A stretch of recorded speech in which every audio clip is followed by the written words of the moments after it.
it. One more robot right here. Yeah, you put it there. Hey, Jim, how are you?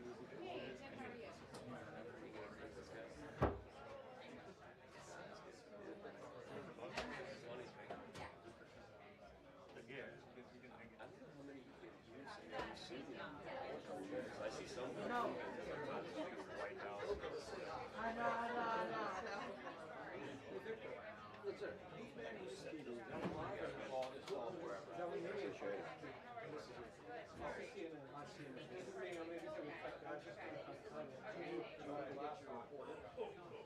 need to get to, I need to go home. He's swinging. No swinging now. All right, so I'll get over as far as possible. Yeah, you should be good right there. That's so good. Yeah. Why do you have these slides in there? Yeah. They took one out already. Yeah, I don't care what that was. You felt this one? Still solid. A few years ago, the shots fired at some guy. They didn't realize it. They found out hours later. There's bullets. They figured it out. They don't mess around. Yeah, I think there's one shot they tried to fire on the press room. I have to look at the story. That's like a couple years ago. Wait. But like most of the time, like now they have this whole street shut off, to see how much presence is out there.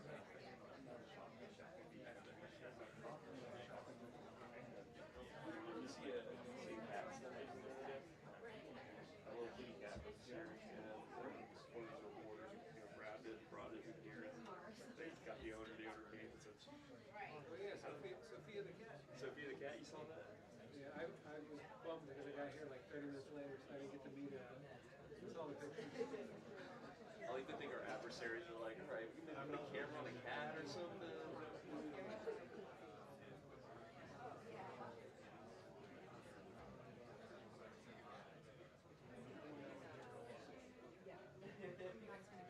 Crazy calling guys in the White House. Like, the White House.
party who don't see it that way. You count Congressman John Bacon among them, who want to get some answers and are looking to this briefing to answer them whether there is any question in the president's mind of accessibility to the department. So lots of questions on both those topics today.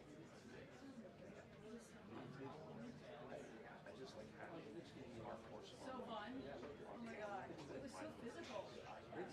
Like, as the Knicks started to come back, it felt like super physical. Everyone trash talking. It was crazy. I know where my guy is. I loved it. And I haven't been to that many basketball games. It was so fun. You love the trash talking, that's what it I was. loved it. You're sitting right there by the opponent's bench, so you kind of cheer for them though. Like you're sitting with their fans and their coaches. And you kind of like switch right yourself. Yeah, it was so fun though. And asking for And they renovated it, so you went to the new Madison Square Garden. I guess maybe the last few years. Yeah, no, they renovated it new. No, it's great. It's such a fun building. One side of the train station, one side, you don't know. No, the Moynihan train station is amazing, not the Madison. That's not amazing, that is very pedestrian. Moynihan is really amazing. It really is. It really is. So I got invited, and then Union Station used to be so nice. the outliers of the world. So lesson one was like, don't actually use shotway. It's like a cinematic. It is. It looks kind of like it's meant to be there. Yeah, it's right. There's times that comes back to the note saying like, can't do anything. It's not quite long enough, but like it's almost there.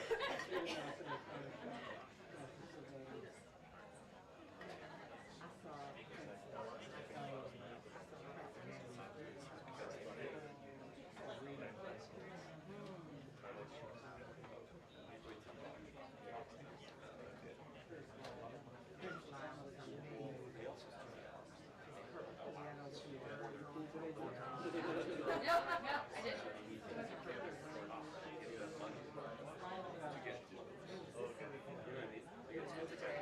My buddy Trey,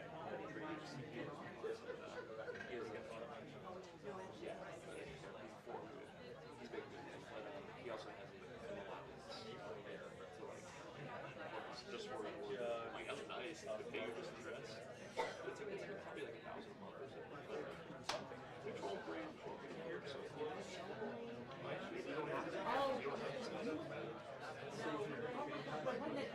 our company is getting rid of Rain in the rain. Yes, that was, I don't know. I know that, and then we had the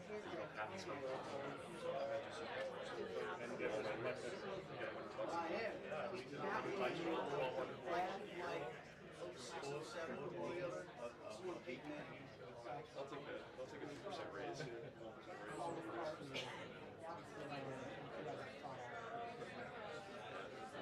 It's gonna be a thing like that, 'cause I like having my phone. No, yes. No, I'm serious. My personal phone is That would be, oh my God. That would be. I've got another.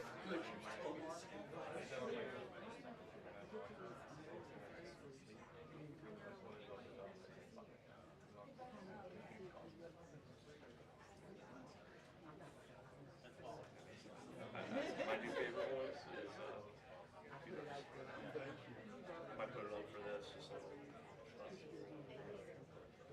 but at night time. That's true. Now we're talking. That's what I'm saying. You can still, customize it to your family, you can still log it. Right, you get like big people that can override it. Dad. Sorry, Dad. Sorry, Mom. Rated it as They live in Stafford, an hour south of here almost. And on traffic. Yeah, I grew up there. A lot of people go places, Some people stay. They go crazy. Or they have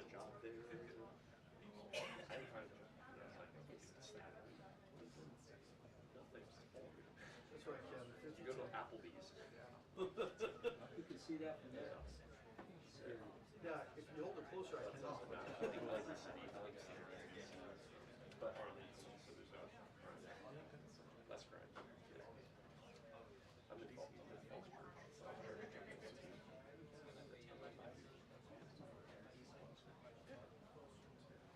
Yeah, I live in East Falls Church, near Bailey's Crossroads.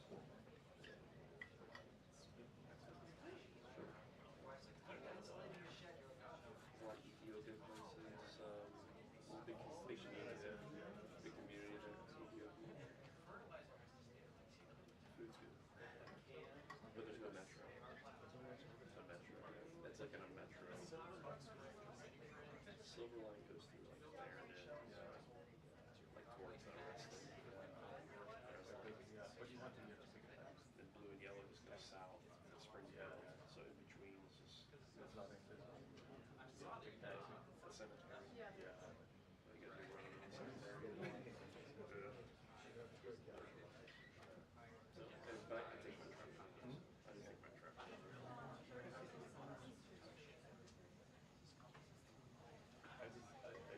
moved from there where I was having a hard time about Bailey's Crossroads. but I lived in East Boston. So the people coming from East Boston. One day I was seriously, I finished on one and started driving back. I took the 3 hours to get to the airport. And there was no problem. I was sleeping on my side. That's brutal, dude. Yeah. I really got to try that. Yeah. Yeah, Mark was annoying right now. Now when I live in Dude, I slept at my office the other day to grab one piece of equipment real quick. Go back to my home. I went upstairs, looked out the window, and checked it. It's almost like he was waiting for me to leave or something. I went out there. I talked to him. Just grab my gear. You're in a loading zone. I'm like, I'm grabbing my gear. He was like, whatever. He's like, oh, take it back. I was like, well, it's $100. but I'm thinking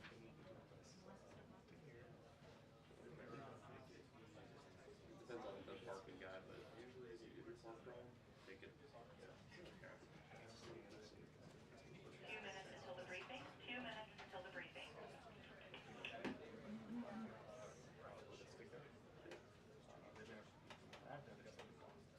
I have a placard that says like free television, and we service NBC, CBS, Fox, ABC, local station, all those logos.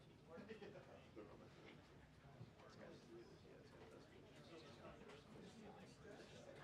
I put myself on there. I don't know. Maybe. I just hope to look at it and say like, oh, this is surprise. And when I park by the monument, Correctamente. I park by the monument sometimes for like. Únicas. Thank you. Terminal Thank you, Marky. Thank you. That's awesome.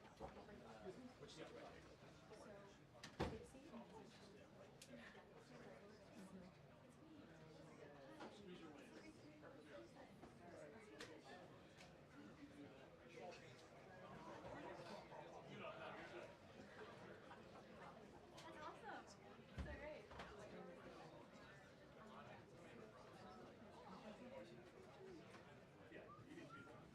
Cool in person. I never thought we'd see you on camera.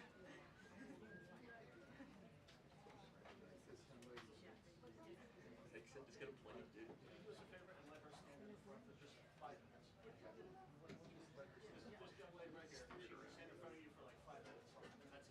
Do you need to get it?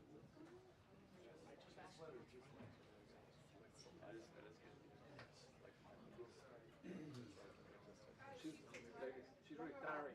She's retiring.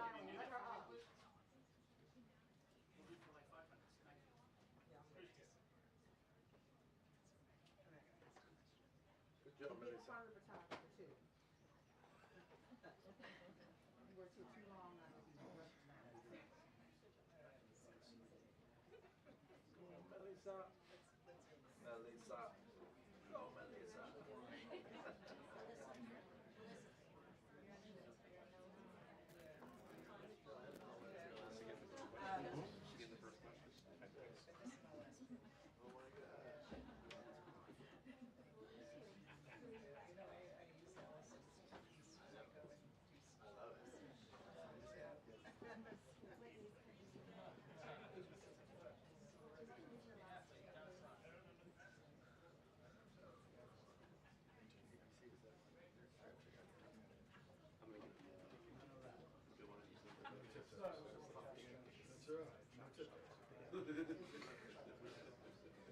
Steven Spielberg.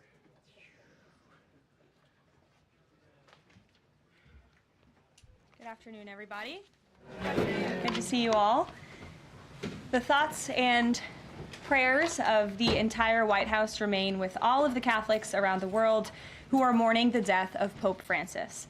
Pope Francis touched millions of lives and dedicated his life to serving the Catholic Church. As a mark of respect for his memory, President Trump ordered flags be flown at half-staff, and he will be traveling to attend his funeral in Rome. The president will depart from Washington on Friday morning and return to the United States on Saturday evening following the funeral service. I can also confirm the dates of the president's trip to the Middle East. He will travel to Saudi Arabia, Qatar, and the United Arab Emirates from May 13th until May 16th. And on Thursday of this week, President Trump will welcome Norwegian Prime Minister at the White House for a working visit. The two leaders will discuss trade and regional security. This will be the 13th head of state visit of President Trump's term already. At the border, President Trump continues to deliver on his promise to make America safe again. The Wall Street Journal captured the Trump effect in a recent article. Border crossings grind to a halt as Trump's tough policies take hold. U.S. Customs and Border Protection recorded its lowest southwest border crossings in history in March, and we're seeing the same successes at our northern border. Here's how the New York Post put it. Northern border sector previously overrun by illegal migrants sees dramatic drop in crossings. We haven't seen anyone since November, end quote. According to U.S. Customs and Border Protection, just 54 illegal aliens were apprehended in the Swanton sector of our northern border, which stretches more than 300 miles in March. This is a drastic 95% drop from the more than 1,000 border crossings that were caught in March 2024. This is a main hotspot area that recorded more than 80% of all apprehensions along the northern border during the 2024 fiscal year. And new reporting from the Washington Times fully highlights the difference in Joe Biden's disgraceful approach to the border compared to President Trump's. Under Trump, border catch and release has dropped 99.99% from worst Biden month. You can't get much better than that. This statistic in particular is astounding. Border Patrol agents caught and immediately released 189,604 illegal aliens into the United States in December 2023 at the height of the Biden border crisis. But under President Trump, Border Patrol agents caught and released only 20 illegal aliens into the U.S. in the month of February. Thanks to President Trump, operational control of the border is becoming a reality, and the administration's historic enforcement measures are yielding huge results. Illegal aliens are finally getting the blunt message. If you cross the border illegally, you will be swiftly deported and never return to the United States of America. Efforts to arrest the criminal illegal alien invaders are continuing to ramp up. ICE Chicago arrested a Mexican national convicted of predatory sexual assault of a child in Cook County, Illinois. This week, ICE Denver arrested a Mexican national convicted of sexual assault of a child in Houston County, Texas. ICE Miami arrested a Nicaraguan convicted of aggravated battery in Hillsborough County, Florida. ICE Houston arrested a Salvadorian national convicted of attempted sexual assault of a child in escape in Dallas County, Texas. And ICE Chicago arrested a Mexican national convicted of aggravated sexual abuse of a minor in Illinois. Despite the Democrats' insane objections, President Trump will continue to embolden law enforcement officers to arrest dangerous legal alien criminals and keep our communities safe. And also thanks to President Trump's America First economic approach, investments continue to pour into our country. Swiss pharmaceuticals company announced they will be investing $50 billion in the United States over the next 5 years, creating 12,000 new quality jobs. Regeneron Pharmaceuticals also agreed to pay Fujifilm Technologies more than $3 billion over the next decade to help manufacture its medicines in the United States. It's a top priority for President Trump to ensure we are producing critical medicines and pharmaceutical drugs right here in America, and that is exactly what we continue to see happen every day. In other news, the Trump administration has announced we will put an end to Joe Biden's illegal student loan bailout attempts. No student loan has been referred to collection since March of 2020. That comes to an end. On May 5th, the Department of Education will resume involuntary collections for borrowers with defaulted federal student loans. The student loan portfolio controlled by the federal government is nearly $1.6 trillion, but fewer than 4 out of 10 borrowers are in repayment. This is unsustainable, unfair, and a huge liability for American taxpayers. Debt cannot be wiped away. It just ends up getting transferred to others. So why should Americans who didn't go to college or went to college and responsibly paid back their loans pay for the student loans of other Americans? The Trump administration will never force taxpayers to pay student loan debts that don't belong to them. Student loan borrowers need clarity, and we're finally giving it to them. Borrowers will now be clearly expected to repay their loans, and those who default on their loan obligations will face involuntary collections. The government can and will collect defaulted federal student loan debt by withholding money from borrowers, tax refunds, federal pensions, and even their wages. America is $36 trillion in debt. We must get our fiscal house in order and restore common sense to our country. If you take out a loan, you have to pay it back. It's very simple. President Trump will not kick the can down the road anymore. Before we open it up to questions today, I want to commend our pool photographer who is in the room with us today. ABC News photojournalist Melissa Young is retiring after 44 incredible years on the job, covering here at the White House.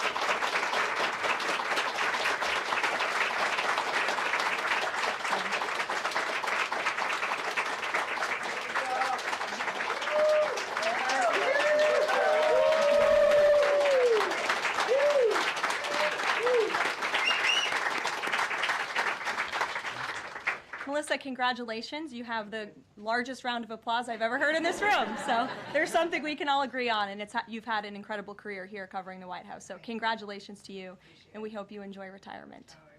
I'm sure you will.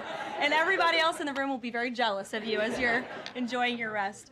All right, let's get to it. We have an individual in our new media seat today. His name is Tim Pool. He's a political commentator and a media entrepreneur with millions of followers, a very big platform. Currently hosts Timcast IRL, a daily news and discussions show, and The Culture War, a weekly podcast exploring cultural and political issues.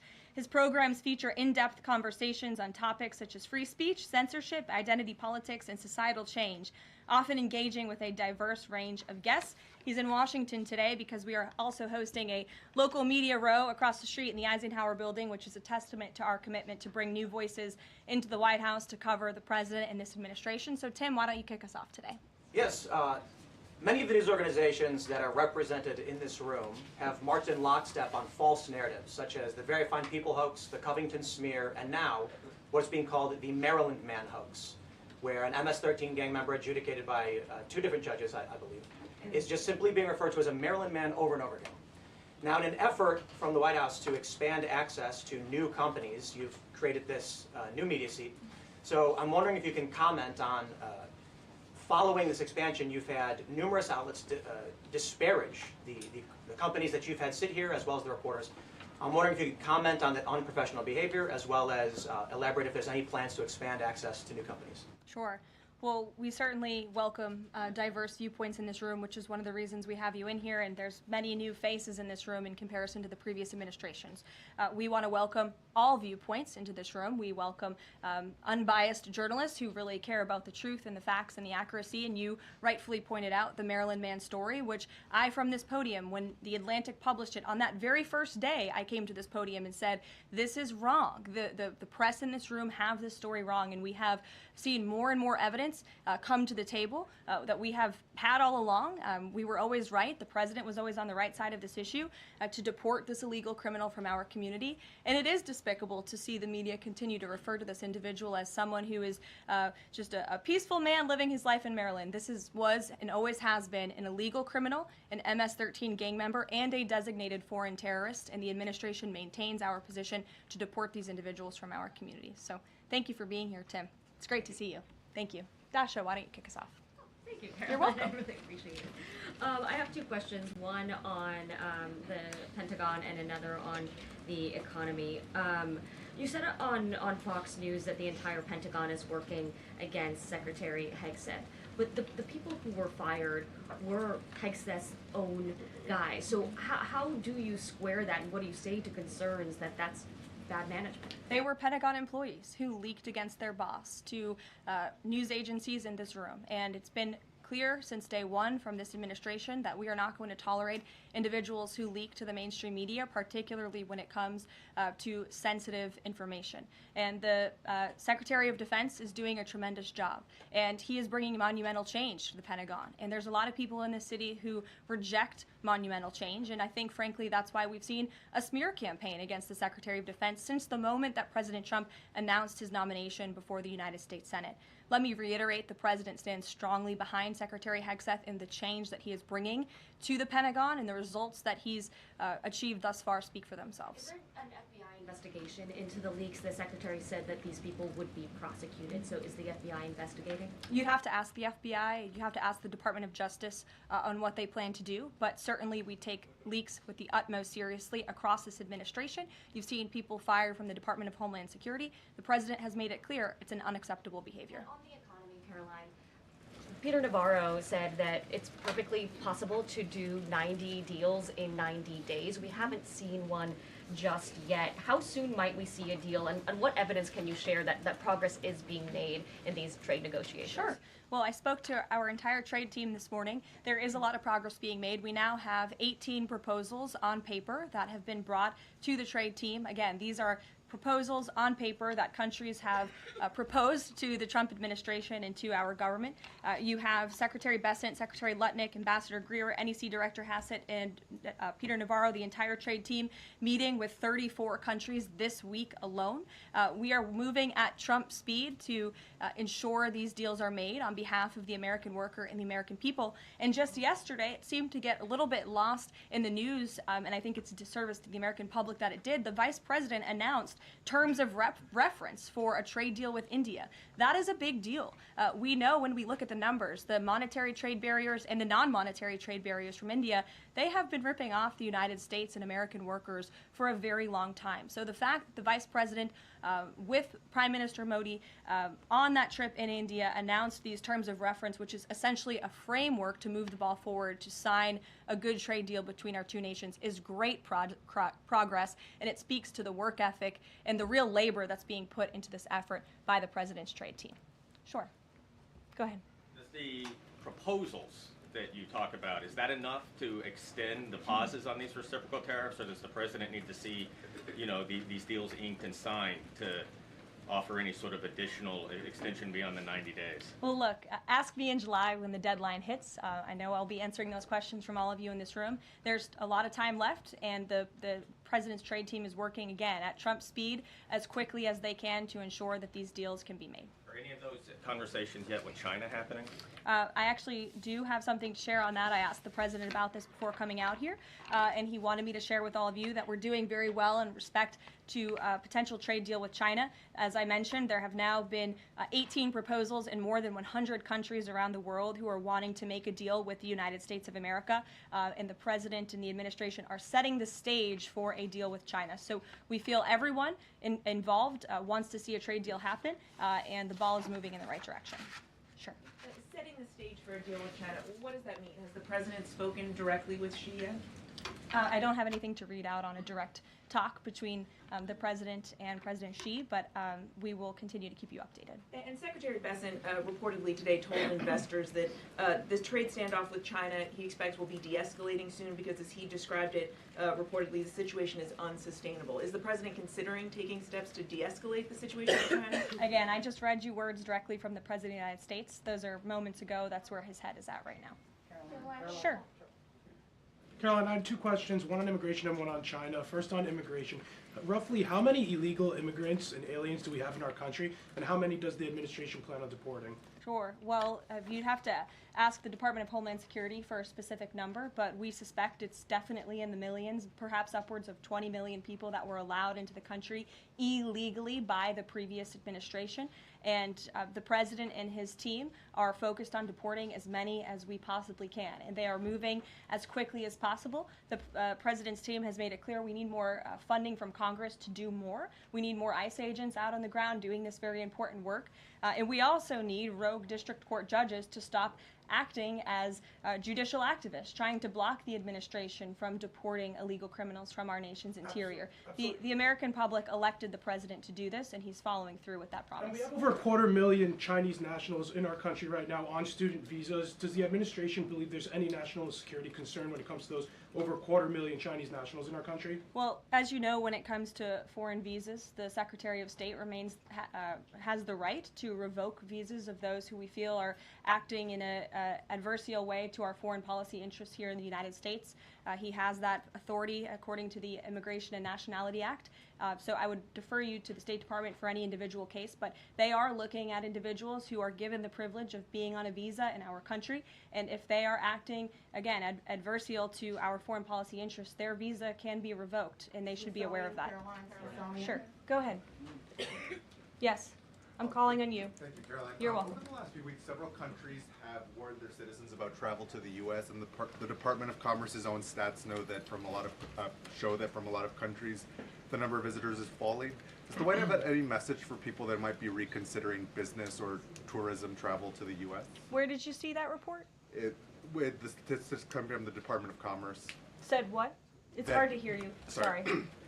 That visitors from a lot of countries have fallen in the last 3 months. I'd have to look at that report to comment on the merits of it. I think most people around the world recognize the United States of America is a great place to do business.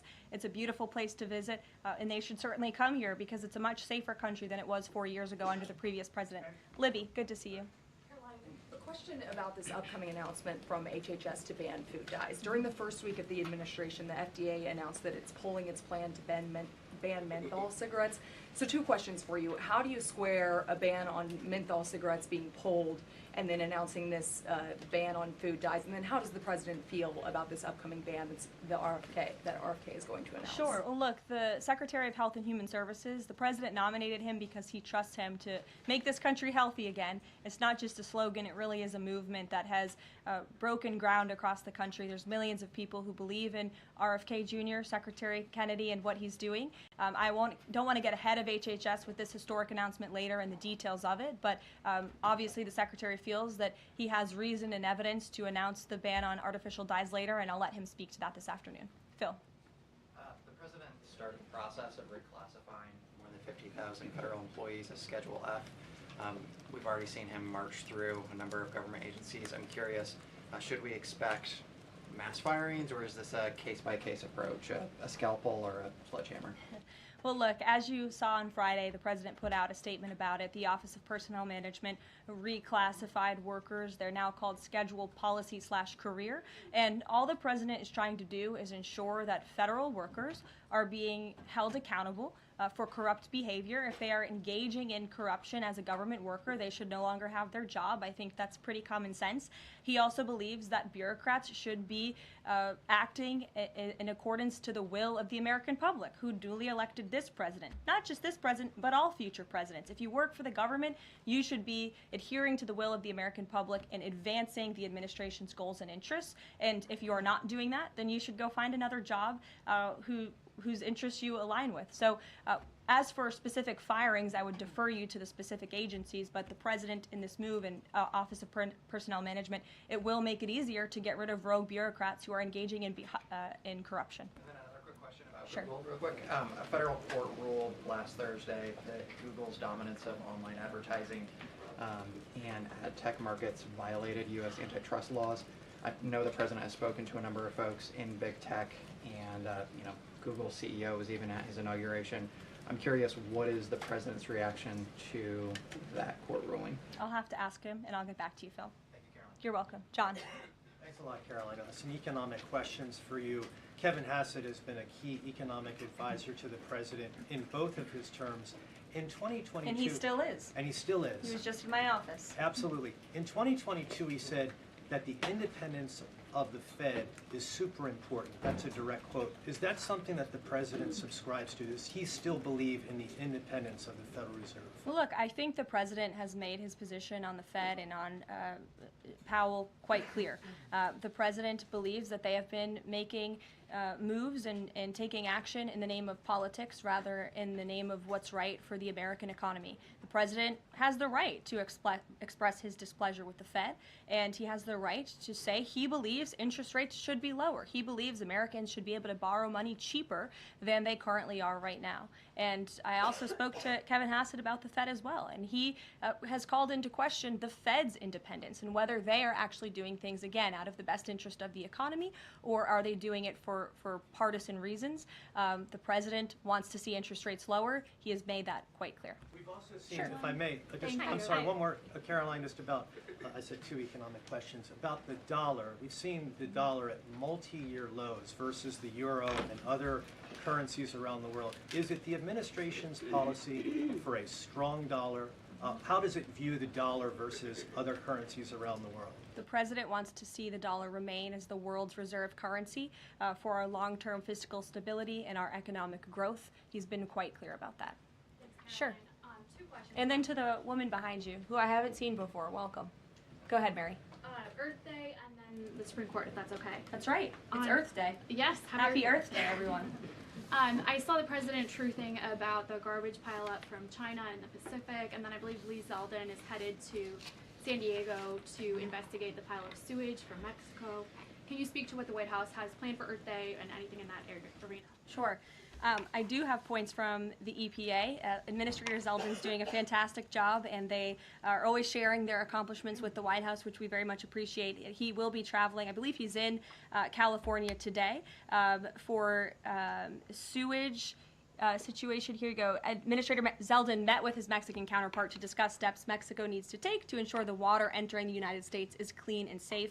And he's holding a press conference in San Diego today with elected officials and local stakeholders on the Tijuana River sewage crisis. I would also add from the president himself, he has always maintained he wants America to have the cleanest air and the cleanest water. And we want to do what's right for our environment and for our earth. And a lot of that is making sure that we have clean and sustainable energy, and we know that we produce natural gas cleaner and more efficiently than any country in this world, and the president wants to see that continue. Thank you. And then on the Supreme Court, I know the court is hearing a case dealing with parents who don't want their kids having to read gender ideology books in schools. Can you comment on that case and what the Trump administration hopes to see come from that? Sure. We hope the Supreme Court will do the right thing, and the president has been very clear. He stands on the side of parental rights, and he believes strongly that parents should have a greater say in their children's education and the content, if you will, that children are being exposed to in our public school system. Sure. Go ahead. Hi. I'm Karoline Leavitt with World News Group. The administration ended some temporary protections for Afghans, including several hundred Christians who have been punished by the Taliban. Is the president considering any exceptions for Afghans who could face death or torture if they return to their home country? So let's just be clear about one thing. We didn't end that proactively. It expired, and it's because the previous administration illegally paroled millions of people, or hundreds of thousands of people, into the country, and then gave them temporary protective status, which again is a temporary status. It's not a permanent status in this country. And if there are individuals here who came in through the Biden administration who want to claim asylum, there is a legal process to do that, and those cases will be adjudicated by a judge on a case-by-case basis. We have a legal immigration process in this country for a reason, and all this administration is trying to do is effectuate that. Reagan. Thank you, Caroline. I have 2 questions for you Sure. on immigration. March deportation numbers were down slightly from the same time period last year. SCOTUS recently ordered a pause on deporting turned day Iraq members with the Alien Enemies Act. I'm curious what other tools the administration is looking at to boost those deportation numbers. Sure. Well, we are obviously complying with the court's order. However, it was a temporary pause. The Supreme Court basically said, sit tight, and they will follow up with an order, and we're confident that the Supreme Court will rule on the side of law and recognize the president absolutely has the executive authority to deport foreign terrorists from our nation's interior under the Alien Enemies Act. We feel very strongly about that, and we're confident the courts will side with the president and his executive authority. As for deportations, we continue to deport illegal criminals under Title VIII, which is an immigration authority given to our Border Patrol agents and the Department of Homeland Security to deport illegal criminals from this country. And the administration continues to do that at record speed as quickly as they can with the resources that they have. They recently dropped charges against the MS-13 leader caught in Woodbridge, Virginia, with the idea that this will expedite the deportation process. Does the administration plan to drop charges against other criminal illegals to speed along the deportation process? You'd have to ask the Department of Justice. Obviously, that's within their purview, and I can't speak for them. However, it is our goal to deport as many illegal criminals and aliens from our country as we possibly can, as quickly as we can. Jackie. Thank you, Caroline. We've heard so much about this Saudi trip planning, and the president's mentioned it himself before, but I don't think we've ever heard on the record what he hopes to achieve in Saudi Arabia and what the purpose of the trip is. Sure. Well, the president looks forward to this. It was supposed to be his first foreign visit, but of course now he is going to Rome this weekend to honor the Pope and attend the funeral. The president looks to strengthen the ties between the United States and these countries in which he will be visiting. He'll be having many bilateral meetings and talks, and we look forward to the trip and hope to see many of you there. And the meetings in London this week, do they have any nexus with the plans in Saudi Arabia? I can't speak to that. However, I do have an update on meetings when it comes to the Russia-Ukraine war. I was just in the Oval Office with the President, Steve Witkoff, and they wanted everybody to know that the negotiations continue.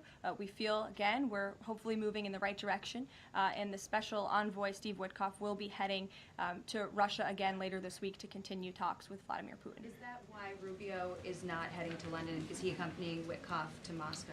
I can't speak for the Secretary of State's travel schedule. I'd defer you to the Department of State. And more broadly, just about the peace agreement, the talks that are ongoing. Rubio had said, Secretary Rubio had said that if things don't go the right way, that the U.S. might need to take a step back. What does stepping back look like? Is that a step back from brokering peace, or would that imply a broader withdrawal from U.S. support for Ukraine and the war? Look, I think it would be unwise for me to broadcast that from this podium. Ultimately, that's a decision for the president to make, but he's made it very clear he wants to see peace, he wants to see this war end, and he wants to stop the killing on both sides of this war, and he's been very clear about that for quite some time, and he has grown frustrated with both sides of this war, and he's made that very known. Brian. Thank you, Caroline. Last week, the president talked about nonprofit groups, specifically taking on crew, and he hinted that there could be further actions taken against nonprofits. Does the White House have any plans for any sort of actions against NGOs, nonprofits, or other similar groups? Is any of that coming up? Is that being worked on at this time? I'll have to check in with our policy team and get back to you. Sure. Thank you, Caroline. Travis Gilmore with the Epoch Times. Are some colleges using taxpayer funds to further political agendas? And what is the administration's response to Harvard's lawsuit? Sure. Well, the president has made it quite clear that it's Harvard who has put themselves in the position to lose their own funding by not obeying federal law. And we expect all colleges and universities who are receiving taxpayer funds to abide by federal law. It's quite simple. And the president made it clear he's not going to tolerate violations of federal law. He's not going to tolerate illegal harassment and violence towards Jewish American students or students of any faith on our campuses across the country. And so we will be responding to the lawsuit in court. And again, it's quite simple. If you want federal dollars, obey federal law. And just a quickly follow up on China. Any response to reports that China is targeting U.S. trade allies with potential retaliatory measures for supporting U.S. agendas? I think the numbers and the sheer number of countries that have reached out to the United States and reached out to this administration to cut good trade deals speak for themselves. The entire world knows that they need the United States of America and they want to do business here, and so we'll stay focused on cutting good trade deals on behalf of the American worker. Stephanie. Thank you, Caroline. Can you give us any additional details from the president's call with Netanyahu today?